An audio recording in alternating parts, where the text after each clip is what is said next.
What's going on, family? How y'all doing out there?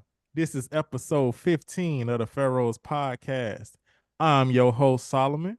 I am joined always by Mr. What's Good himself, Israel. Yo, what's good? And you know it's a doctor in the house because we got Luke in the building. Yo, what's going on? What's going on, everybody?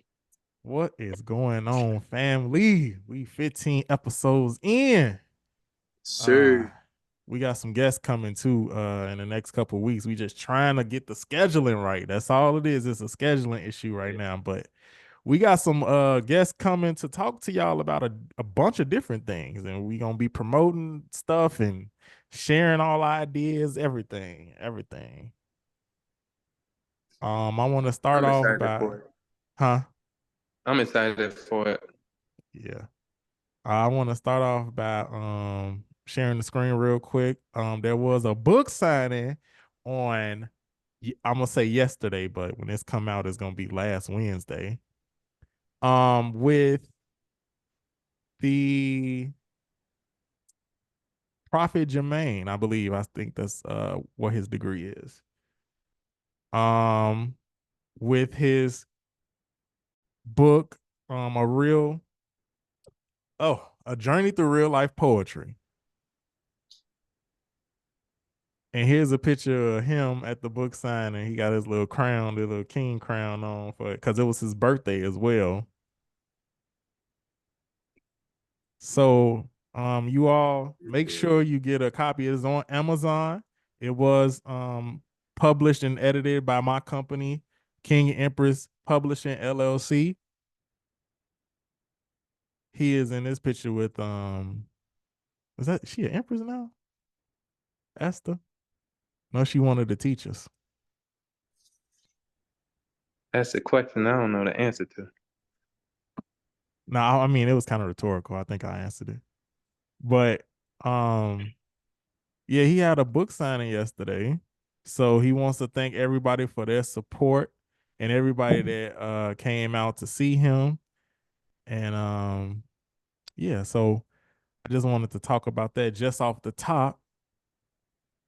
But I also want to speak about the people who might not support.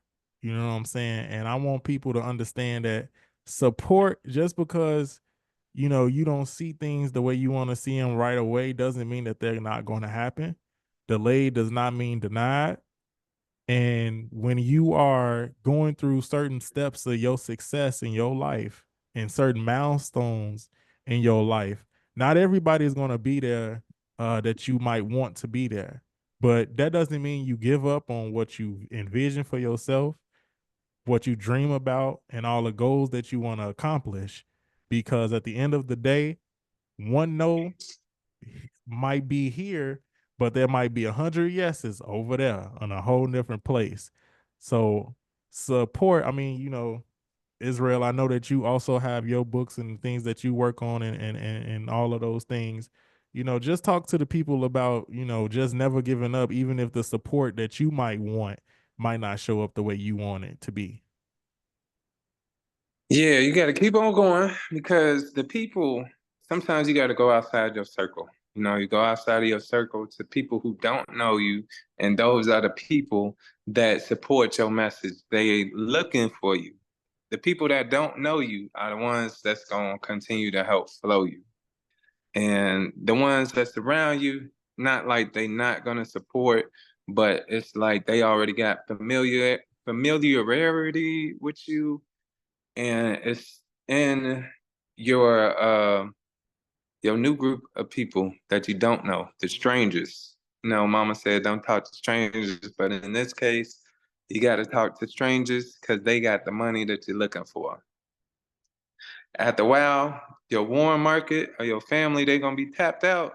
Then you gotta go to the strangers. You gotta go to the other people outside of your community.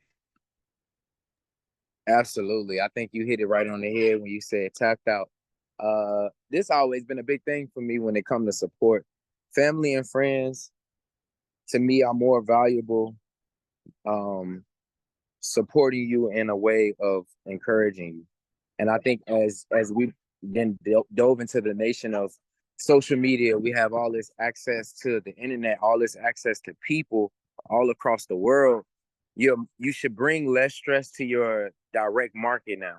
Now your family and friends are not so burdened to feel like they have to support you, or you really shouldn't even feel any kind of way, because now your oyster has opened up.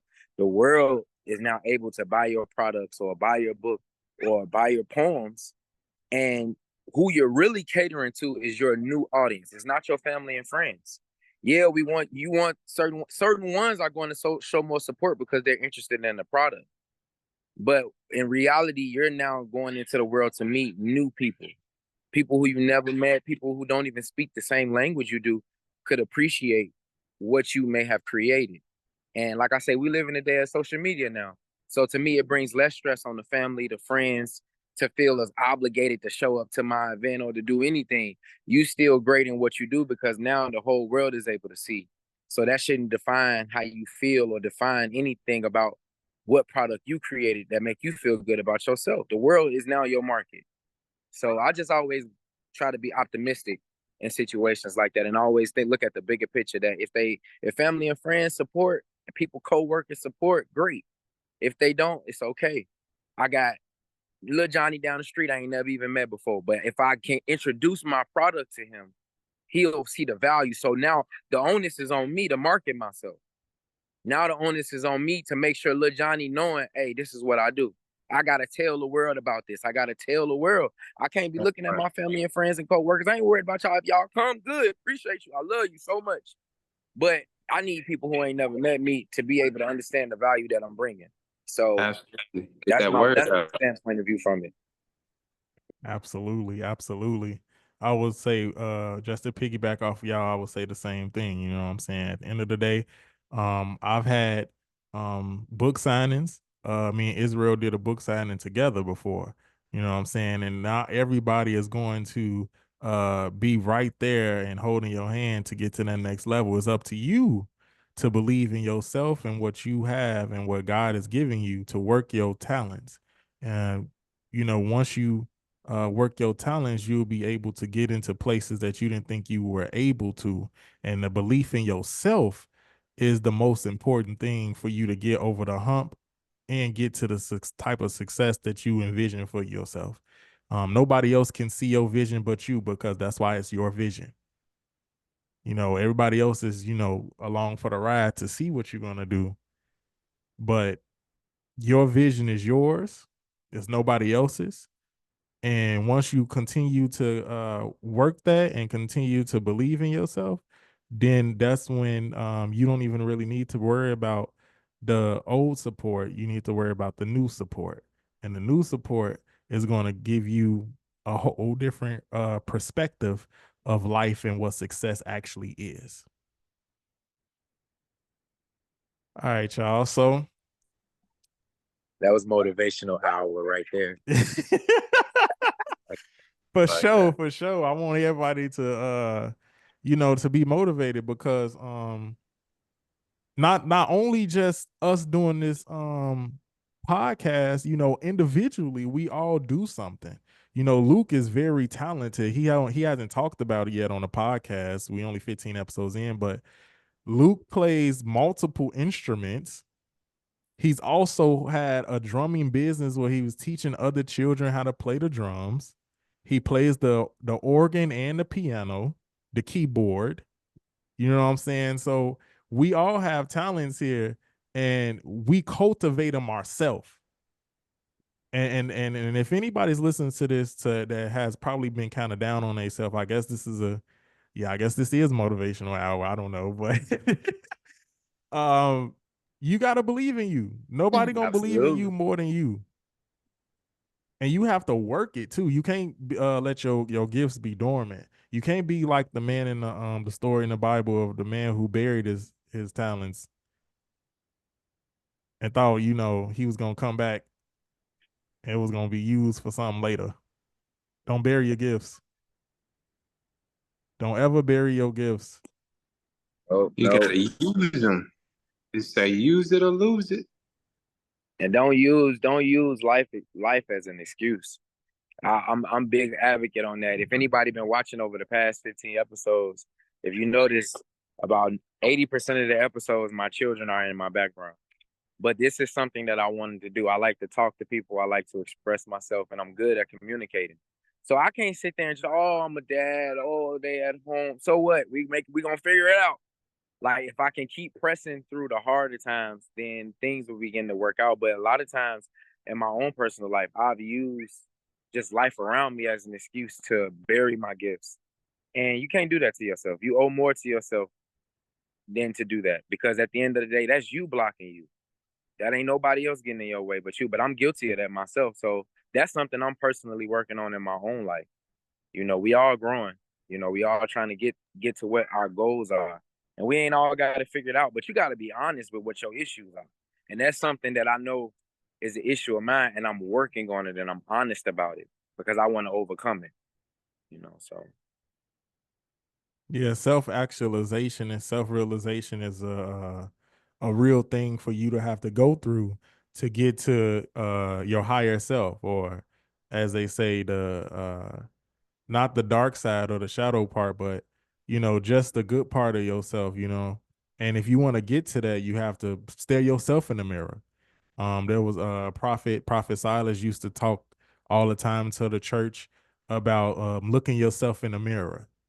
And when you look yourself in the mirror, you have to be honest. What do you need to do? What do you need to work on? Some people don't want to work on nothing. And they want to have an excuse for every single failure that happened in their life. Now, listen, people think that failure is just the end too. Let me get that off real quick. Just because something didn't work that you thought would, don't mean you supposed to stop where it ended at. A failure actually is part of success, because when you know what doesn't work, you're going to switch game plans, not stop, switch game plans to know what actually will work for you.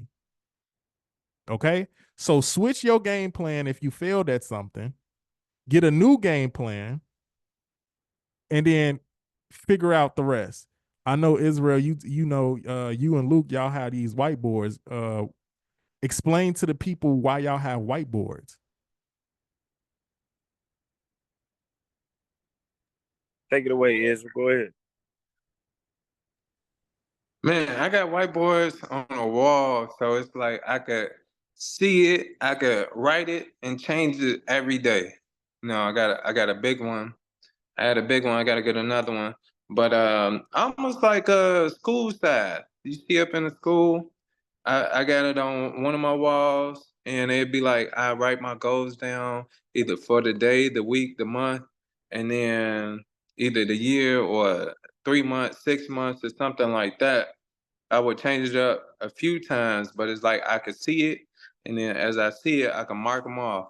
I can mark them off as the weeks go by, and it's almost like a vision board, but it's like a physical written board for your vision. You got to write your vision out, and you see it every day. It's plain as day. What about I you, think Luke? you hit it right on the head. It's right in your face, and you can change it. I wouldn't survive without that whiteboard. Like my life is not even that it's chaotic, but since I've been young, I had issues with pressure. I was a snowflake. Okay, I would melt.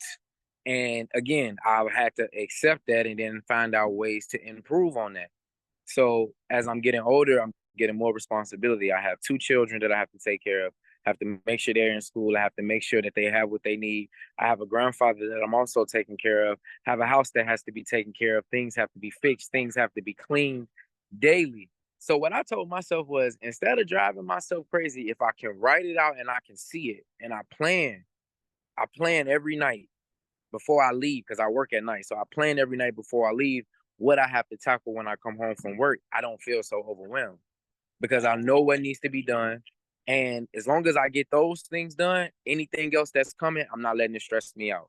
So people can't come into my life and say, "Oh, I need you to really do this for me," and I'm not gonna interact with their stress because I know what I got to get done today. And this goes back to making sure that you love yourself enough to understand that what you need to get done is the main priority. Don't mean you don't help people, and it don't mean you don't sacrifice. but you have to be mindful of how much you sacrifice and what you sacrifice and when you sacrifice. And my vision board helps me kind of calculate all of these things, so I've always had to do that. I feel like it works very well. It makes my life feel organized because I'm able to see and I'm able to change and adjust and be real with myself with the results of my day. I can't lie to myself when I see I missed 3 things on the board that didn't get done. It hurt. It hurt. You'd be like, man, I got to do better tomorrow. But that's my whole thing with my vision board. I'm actually about to get ready to go get another one because I'll be running out of space.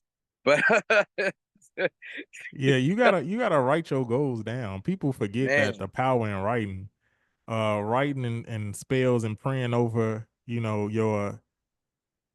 yourself and your goals in life. Okay, so when you're writing, you spelling out words. This is why they call it a spelling, right? So you're writing really like a spell. You're writing upon your heart of what you actually want to happen for you. Okay, so when you write, because I know people be like, well, how do I write, or what sentence should I start with, right? One of the sentences that I usually write down for myself is I am so happy that I have, and then I put in that blank what I have. That's one. There's another others that people write down for affirmations for themselves or for the writings of their goals. And that's one of the ones that I use all the time about what do I have and what am I already. I already say I possess it. I don't say that I'm going to, I'm saying that I already have. So I'm speaking in present tense. A lot of times when we pray, we say right now. So Right now. yeah. So we speak from already like present tense of is actually obtained in our life. And so if anybody needs to know exactly how to write something, write it in the present tense, not in a future tense. Write that as you already have it, not that you're going to get it. I know one of the sentences or affirmation sentences I use is it's similar to yours, but it'd be like, I'm so happy and grateful now that, and then I write what I'm happy and grateful for.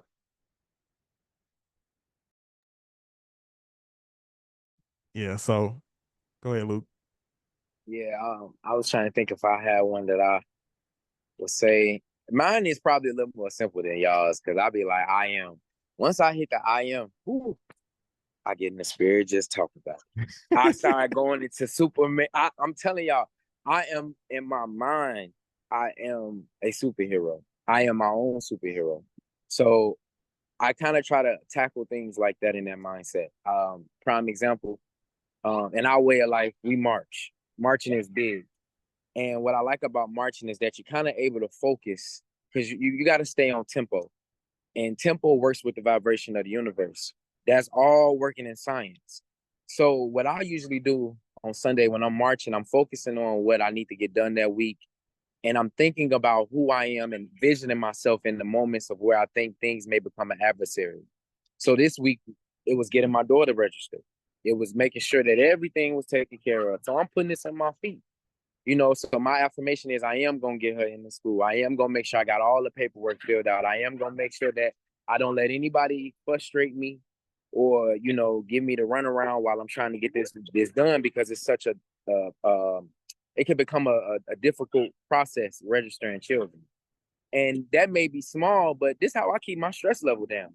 I have to put affirmations into everything that I do because it all plays a part into a bigger scale. It all plays a part into a bigger plan. So mine would definitely be I am. I get to go in there, it got to get done. Like it has to get done. It has to get done, and then I don't feel like I have anything that can deter me. It may slow me down or it may have me go in a different obstacle, but you ain't gonna stop me from getting to what I got to get to.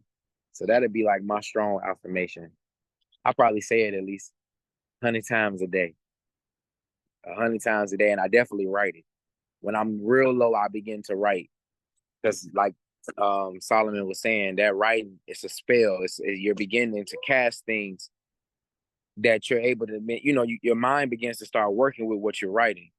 And see, your subconscious is so dope it don't know that you full of it. Your subconscious don't know that you like just, you just trying to get through. Your subconscious is taking what you putting down very seriously, so it works in your advantage. Because even when you are looking at things in your life, a famous saying, we walk by faith and not by sight. When you not focus on every little wind that's blowing, you just you start swaying and you start moving. That's how life is supposed to be, because things are always going to come up as long as we're alive. But that's something, again, that I'm personally working on. And I am that affirmation of what I am going to do, or what I know I am capable of doing. Shoot, I'll be, like I say, y'all, I become my own superhero.